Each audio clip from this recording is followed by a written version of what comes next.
আজকে একটা গরিব হকার তার জিনিস বিক্রি করতে গেছে, সব মিটিংয়ে কেউ না কেউ বিক্রি করতে আসে। কেউ চা বিক্রি করে, কেউ সিঙ্গাড়া বিক্রি করে, কেউ ঝালমুড়ি বিক্রি করে, কেউ ভেলপুরিয়া বিক্রি করে, কেউ বিস্কুট বিক্রি করে। সেও তার মতো বিক্রি করতে গেছে। তার মাথায় তখন ওটা খেলেনি যে আমি এটা বিক্রি করবো না ওটা বিক্রি করবো। ধরে মেরেছ, কাল সব কটাকে অ্যারেস্ট করেছি, সব কটাকে কাল অ্যারেস্ট করেছি যারা গায়ে হাত দিয়েছে।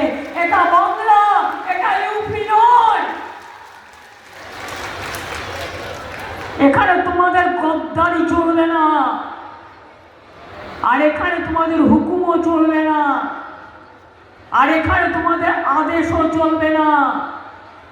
মনে রাখবেন, বাংলায় ডিটেনশন ক্যাম্প হবে না, হবে না, হবে না।